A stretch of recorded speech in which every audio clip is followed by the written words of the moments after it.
Keep it. You might need it. She might actually be funny. Thank you, everyone. My name is Louey. I am the third and final speaker for the affirmative team, arguing that laughter is the best medicine. Friends, do not fall for the negative team's prop-based arguments and weird kebab analogies. Sure, when you get hurt, you might need a Band-Aid, but I like to think of comedy as the Vaseline that goes on top of the wound that helps it heal even faster. Our team fully accepts that medicine has a place in society, but your mindset can make a huge difference to your ability to survive. Let's address Justine's arguments. First of all, I was very confused by her pronunciation of laughter. The debate is laughter is the best medicine, not laughter, whatever that is. Also, how dare you kick down a man who has already been brought down by cancer? Cancer, people. Unfortunately, Justine has completely overlooked the fact we also have a team member who proves comedians can cure people with both comedy and medicine. They also argued that too much laughter can be bad for you. Folks, too much of anything can be bad for you, right? And dying of laughter would be a wonderful way to go. That is exactly how I want to die. Secondly, Chemel. Is that how you pronounce your name? We still did not clear that up. You never, how do you say your name? Jimmy. Jimmy. All right, so clearly the team doesn't even know their own names. How can you trust them to present an argument? Now, we all know that medicine works, but clearly Jimmy is a drug addict. Soothers, cold flu meds, we all know they don't actually work. So if they don't work, then in the meantime, all you can do is laugh. I mean, what was that experiment about anyway? Who got the soothers? Did we even find out the results of that? No. There you go.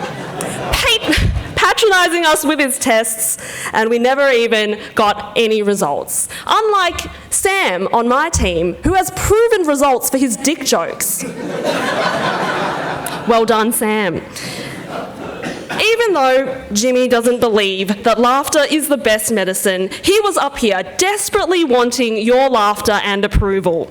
He still wants your laughs to help heal his deep psychological wounds from being a boring school teacher. That's the end of my rebuttal. I will now summarise our team's arguments. So, Michael, he's had chemotherapy, but laughter was what kept him alive. He said, you've got to have a sense of humour. Painful experiences can be navigated by the mentality that everything is funny. And I can relate to this personally. So we have a cancer survivor on our team, but we also have a burn survivor. That's me. At the age of 16, I fainted into a fire and I was rushed to hospital, spent 2 weeks there, and that was 10 years ago. And laughter was what got me through that experience as well. I started doing stand-up comedy shortly after that. And I get a lot of questions, people have asked me in the past, what's happened to your face? And I've had to explain it to them. I was at an airport and a guy asked me that just this year. I didn't have any makeup on. And then I was waiting at a bus stop in New Zealand, the same trip, and an old man came up to me and he started gesturing to the side of my face. He didn't speak English, he just went, questioning. And I said to him, very proudly, because, it's been a while, I know who I am, I proudly announced at this bus stop, I'm a burn survivor, okay? And he went and he nodded in understanding, and then he walked away. And then suddenly a girl jumped in at the bus stop and she said, no, you have a spider on your face. And I went, oh! Get it off. And I touched my face and there was a spider that was like that big, just crawling around, and she went and she flicked it off. Oh, wow, thank you. And I rushed onto the bus with extreme shame and embarrassment, and I buried my head into a magazine thinking, oh God, not everything is about me. Times like that, you have got to laugh, people.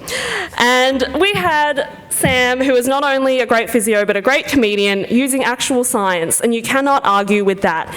The health benefits. Yes, we haven't really touched on the health benefits, but I might as well bring them into this debate. It does strengthen your immune system to laugh. It boosts your mood, diminishes pain, and protects you from the damaging effects of stress. There was a study from Norway that proved that people with a strong sense of humour outlive those who don't laugh. And the difference was made particularly notable for people battling cancer. And you know what? Laughter is the cheapest form of medicine. It's natural and it's free. It's cheaper than therapy. And as we all know, comedians are poor and self-medicating. It might not cure our actual illnesses, but it does prevent us from killing ourselves. You see, the cost of seeing a psychiatrist can be up to $400 without Medicare. The cost of a comedy show, $25.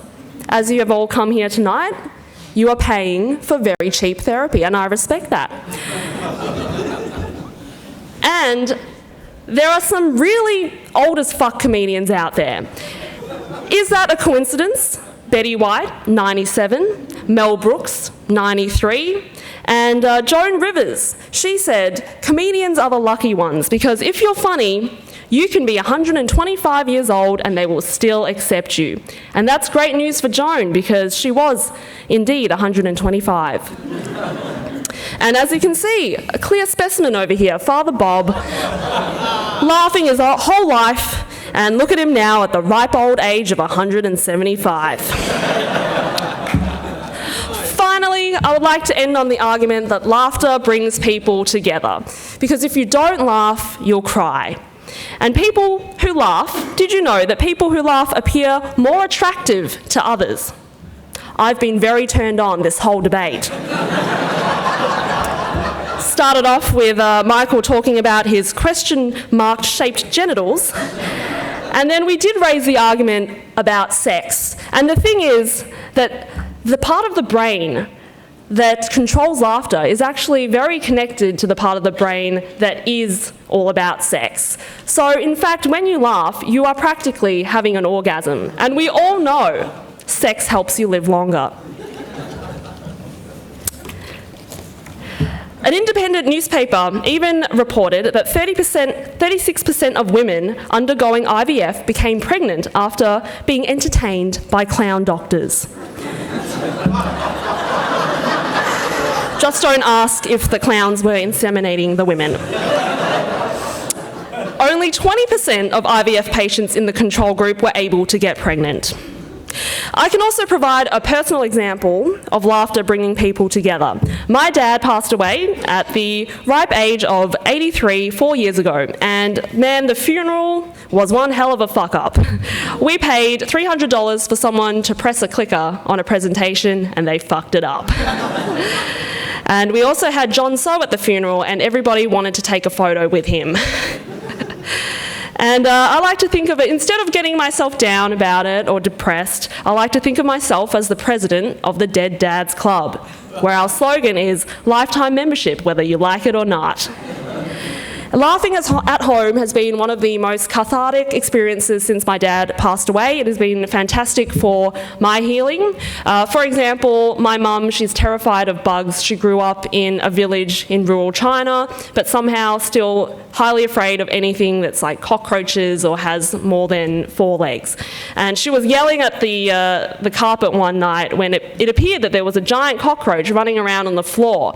And then upon closer inspection, it turned out to be a piece of cooked red onion.